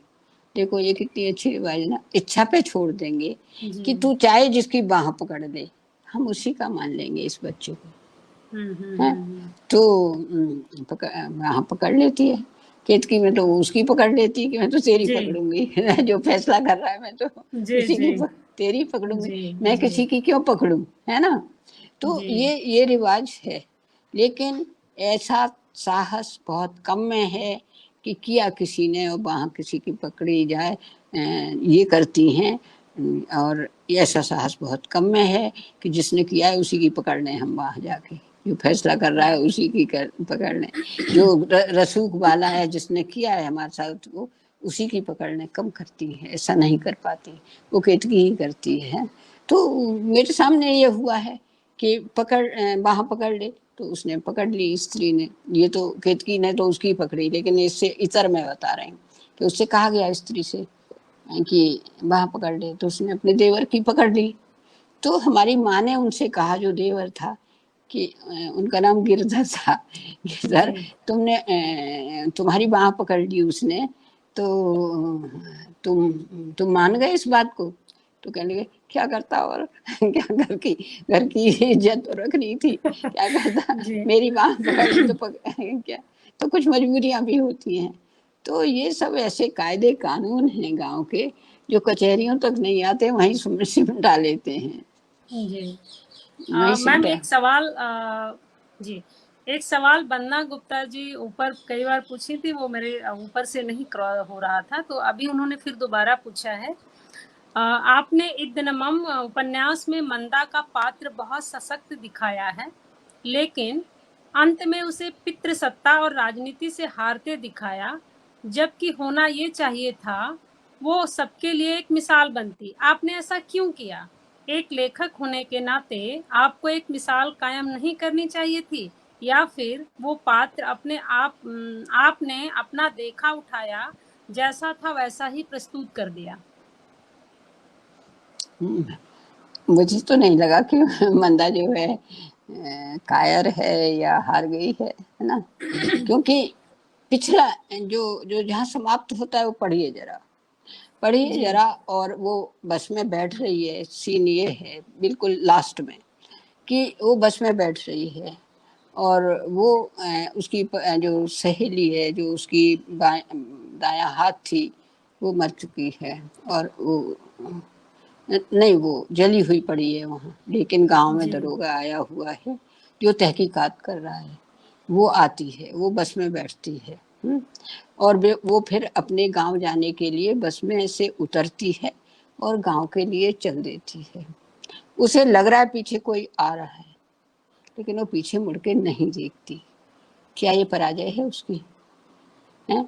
उसे लग रहा है कि पीछे पदचाप है, कोई आ रहा है, वो मकरंद ही हो सकता है, क्योंकि वहाँ भी वही था, वहाँ भी वही था, डॉक्टर के रूप में वही जी, था। जी, जी, तो वो जी। आ रहा है, लेकिन वो पीछे मुड़ के देखती ही नहीं है, सीधी गांव चली जाती है, क्योंकि वहाँ थानेदार बैठा है, वो तहकीकात कर रहा है, उसे बचाना है। वो जो काकी हैं जिनके ऊपर केस लगना है, वहाँ बचाना है, वो पीछे मुड़ के देखती नहीं है। मेरे ख्याल में तो ये मंदा की पराजय नहीं, यही मंदा की विजय है कि वो सबको छोड़ के गांव और समाज के बारे में सोचती है। इधर नाम का मतलब भी यही है कि ये मेरे लिए नहीं है, ये मेरे लिए नहीं है, समाज के लिए है। तो मेरा उत्तर तो वंदना जी को यही है। जी। मैम, आपकी जो कहानी बेटी है, वो भी एक तरह से लिंग भेद, बूढ़ी माँ की त्रासदी पर केंद्रित है। तो इस कहानी में जो खोखली मान्यताओं को लेकर के आपने बड़े सूक्ष्म सवाल, तीखे अंदाज में नहीं, जैसा कि आपका एक बेबाक अंदाज है, लेकिन इसमें आपने बड़ी बारीकी से छू दिया है उन त्रासदियों को, उन दुखों की तरफ। तो मैं ये जानना चाहूंगी कि ये माँ बेटी का जो क्रिएशन है कहानी में, बेटी कहानी में, वो कैसे उपजा? देखिए, ये महानगरों की बात छोड़ दीजिए, नगरों की बात भी छोड़ दीजिए। मैं जहाँ का परिवेश उठाती हूँ या जिस धरती से बात करती हूँ, वहाँ ऐसा होता है जो मैंने अभी भी बताया था कि लड़के दूध पी रहे हैं, लड़के घी खा रहे हैं, लड़कियों को नहीं दिया जा रहा। ये मेरी आंखों देखी बात है ना।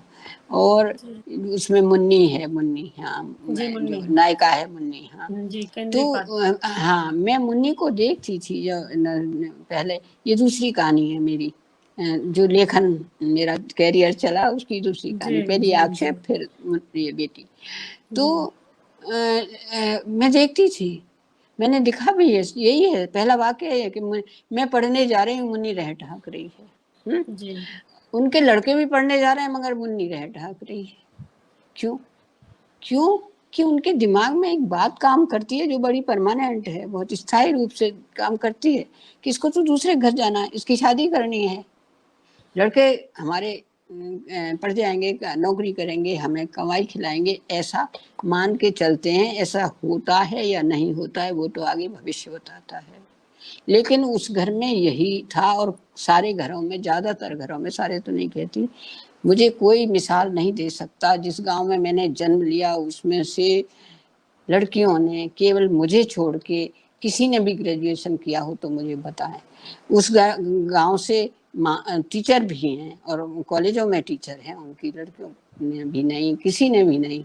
जो साहूकार हैं उनकी लड़कियों ने भी नहीं, जो जमींदार रहे उनकी लड़कियों ने, किसी ने नहीं किया। मेरी तो माँ ऐसी थी तो जो मैंने किया, किसी ने नहीं किया। तो ये है वहाँ। वहाँ लड़की को थोड़ी थोड़ी या फिर प्राइवेट करा दिया कुछ और शादी करके छुट्टी पाई। तो वहाँ एक ये मानसिकता काम करती है, इसे हमें मान जाना चाहिए, है ना। वो तैयार रहते हैं इसके लिए। और लड़कों के लिए पूरा वही लड़के ही पराठे बांध बांध के वहाँ जाते हैं पढ़ने को, है। जी। तो मैंने ये देखा है। और मैं तो लड़कों के साथ ही पढ़ने जाती थी, तो मैं लौटूं तो मुन्नी वहाँ काम कर रही है, मैं जाऊं तो मुन्नी रह ढांकती छोड़ जाऊं। तो ये था। तो जो माँ ने किया, मेरे सामने किया माँ ने। तो किसी ने कहा, जब मैं गई, फिर वही चश्मदीद वाली बात आ गई। मैं गई, किसी ने कहा मुन्नी आई है, मुन्नी आई है तुझे पूछ रही है। तो मैंने कहा अच्छा। तो मुन्नी से मैंने पूछा कि क्या क्या हुआ। तो कहती तू तो जानती है ऐसे ऐसे हुआ। तो मैं अपनी बेटी को ले आई हूँ कि जो माँ से बीवी कहती थी, बीवी, बीवी की आंखें जो हैं काम नहीं करती, अब बीवी से दिखाई नहीं देता है। तो ये जो मेरी बेटी है, जो लड़की है, ये मदद तो करेगी, लड़के तो बहू कोई करता नहीं है। तो बहुत परेशान है। तो मैं लड़की को लेके आ गई। तो मैं ये भी सवाल करती हूँ उससे, लेके करती है सवाल कि तू इसे लेके आ गई, ये पढ़ेगी कैसे। तो कहती है पीछे से, जैसे तू पढ़ी, तू भी तो यहीं रह के पढ़ी, ये ऐसे ही पढ़ेगी। यहाँ कहानी खत्म हो जाती है। तो ये तो तुम यहाँ वहाँ की बात कर रहे हो, ये महानगरों में तुम्हें मिल जाएगा। हाँ, और जी। लड़कियां साथ देती हैं। मैंने देखा है कि यहाँ भी महानगरों में भी लड़कियां साथ देती हैं। तो ये कोई दूर जाने, और गांव की तो बात ही दूसरी है। वहाँ तो पराया धन है और पराये घर की अमानत है और दुनिया भर की बात मैम, है। एक डॉक्टर यसु कृति हजारे हैं, एक सवाल वो बार बार कर रही हैं, वो ये कि छिन्नमस्ता पढ़कर यदि कोई लड़की कहे कि वह शादी नहीं करना चाहती, इस पर आपकी क्या प्रतिक्रिया होगी? हालांकि ये सवाल आपके लेखन से नहीं जुड़ा है, छिन्नमस्ता तो प्रभा प्रभा खेतान का खेतान है। जी का है, लेकिन इनका सवाल मौजूद है, वो आपसे प्रतिक्रिया चाहती हैं। फिर से दोहरा दे, फिर दोहरा दे। इनका सवाल है कि छिन्नमस्ता पढ़कर यदि कोई लड़की कहे कि वह शादी नहीं करना चाहती, इस पर आपकी क्या प्रतिक्रिया होगी? देखिए, अगर वो कहे कि मुझे शादी नहीं करनी है, वो उसकी इच्छा है, वो इसकी इच्छा है। लेकिन जो भी संबंध चलाए, जो भी संबंध रखे किसी से, ये भी तो होता है कि शादी नहीं हम करते, किसी से प्रेम संबंध होता है, किसी से और भी संबंध बन जाते हैं। तो जिससे संबंध बने उसकी भी स्थितियां देख ले कि अपने बारे में जो हमने लिया है निर्णय, वो दूसरे का विनाश न करे कम से कम। तो तब जब दोनों तरफ से देख के चलेंगे तो ये ठीक है, ये निर्णय बहुत अच्छा है। उनका अपना निर्णय, कौन मना कर सकता है? वो करें शादी ना करें, ये तो इच्छा की बात है। और लड़की अगर ये कहती है तो कोई लड़की को मनाही तो नहीं है ना। बहुत लड़कियां नहीं करती शादी, और कई बार तो हमने शादी कर ली, हमें लगता है ना करते तो ठीक रहते। बार बार यही सोचा। वो समय समय पर भाव आते हैं और जाते रहते हैं। हाँ हाँ हाँ हाँ, कई बार मैम, सोचा। ललित जी एक सवाल कर रहे हैं, ललित मोहन जोशी जी, पर जो शिक्षा के संदर्भ में हमारी बात चल रही थी, बेटी कहानी को लेकर, पर क्या आज गांव में यह स्थिति बदली नहीं है मैत्रेयी जी? मतलब लड़कियों को पढ़ाने के प्रति। बदली है, मैं मानती हूँ बदली है। जहाँ मैं एक लड़की जाती थी पहले, इस गांव की बात नहीं करती जिसकी मैं अभी कर रही थी, मैं उस गांव की बात कर रही हूँ। उसके बाद जहाँ मैं पढ़ी, मैं गई हूँ और मैं रही हूँ। जहाँ मैं एक लड़की जाती थी जिस इंटर कॉलेज में, अब वहाँ 50 जा रही हैं। तो बदली तो है, बदली तो है स्थिति। लड़कियों को पढ़ाने का एक वातावरण बना है। हाँ, तो ये तो अच्छी बात है। ये और ये भी है कि वो ट्रेनिंग भी करती हैं, वो टीचिंग भी करती हैं, ये भी मेरी देखने में आया है। और ये तो हमारे समाज में उसके विकसित होने के ही लक्षण हैं। तो अच्छी बात है तो। जी, कहानियाँ अनगिनत हैं, सवाल अनंत हैं, लेकिन श्रोताओं और दर्शकों के सेहत का भी हमें ध्यान रखना चाहिए। और आज सिर्फ एक संग्रह की हमने कुछ कहानियों पर संवाद किया। अगर हम बात करें तो चिन्हार छूट जाती है, बिरमा छूट जाती है, बहेलिया छूट जाता है, और उसके भी आगे हम जाएं तो आक्षेप रह जाती है, जो आमद करती है, एक नए तरह के परिवर्तन की बात करती हैं। आपकी कहानियों के अगर दूसरे बरक्ष में हम जाएं तो राय प्रवीण को मैं कैसे भूल जाऊं, और राय प्रवीण की बात करूं तो मैं सावित्री को कैसे भूल जाऊं कि बेतवा में बाढ़ आने के बाद वो क्या से क्या हो जाती है। बहुत सारे सवाल, बहुत सारे जिज्ञासाओं को मैं यहीं का यहीं छोड़ते हुए, क्योंकि ताकि कुछ जिज्ञासाएं, कुछ सवाल बचे रहेंगे तो संवाद की गुंजाइश बनी रहेगी। मैत्रेयी पुष्पा जी की कहानियों के बरक्स को हम खोलने के लिए पुनः फिर आप सबसे मिलेंगे। और आज आप सब ने किसी का अगर सवाल छूट गया होगा तो वो हम बाद में देख लेंगे, मैम को प्रेषित कर देंगे। सबसे मूल चीज ये रहा कि ललमुनिया एक लोक कला है, और उस लोक कला को आप सिर्फ ललमुनिया के नाम से केंद्रित करके ना देखें, बल्कि उसके कला के बहु स्वरूप को समझे कि वह कला एक नृत्य से सिर्फ जुड़ा हुआ नहीं है। जो आज का समाज एक फुहड़ और भौंदा नृत्य पेश करता है, वह एक संस्कृति को संजोने का नाम है ललमुनिया। खैर, ये तमाम छोटे छोटे जो बड़े बड़े बिंदु आपकी कहानियों में तमाम तरह से व्याख्यायित हुए हैं, व्यंजित हुए हैं, और कई एक जगह पे एकालाप के स्वर में भी हमारे सामने आते हैं। जैसे कि 12वीं रात जो कहानी है, वो एकालाप की एकमात्र कहानी महसूस होती है। ऐसे बहुत सारे अनछुए सवाल हैं जिन पर हम जवाब फिर मैत्रेयी मैम से कभी लेने की कोशिश करेंगे जब हमें वो मौका देंगी। अब बहुत अच्छा संवाद के लिए, बहुत सारे सवालों का बहुत सुंदर जवाब देने के लिए, और आपको लगातार बहुत सारे दर्शक और श्रोता सुन रहे थे और उन्होंने आपके लिए बहुत सारा प्यार और स्नेह भेजा है। बहुत सारे लोगों ने लिखा है कि आपकी कहानियाँ पढ़कर उन्होंने बहुत कुछ सीखा है। मेरी एक विद्यार्थी भी लिख रही है कि मैम आपकी कहानियाँ हमने खूब पढ़ी लेकिन पहली बार आज मैं देख पा रही हूँ, उसकी खुशी यहाँ छलक रही है। तो तमाम सारे लोगों की खुशियों को आप तक पहुँचाती हूँ और आपने अपना बहुत ही कीमती और महत्वपूर्ण समय दिया। इसके लिए अटूट बंधन परिवार की तरफ से मैं आपका हार्दिक आभार प्रकट करती हूँ मैं, और उम्मीद करती हूँ कि अगले संग्रह पर हम कुछ और बिंदुओं पर बात करेंगे ताकि कहानियों की और गिरहें खुल सकें और लोगों को पता चले कि मैत्रेयी पुष्पा सिर्फ उपन्यास ही नहीं रचती हैं बल्कि कहानियाँ भी बहुत रची हैं। बहुत बहुत शुक्रिया मैम। बहुत धन्यवाद, बहुत शुक्रिया अटूट बंधन का भी और हमारे जो श्रोता और दर्शक हैं उनका भी, कि मैं उनसे जुड़ी, अपनी बात कह पाई और उन्होंने सुना। बहुत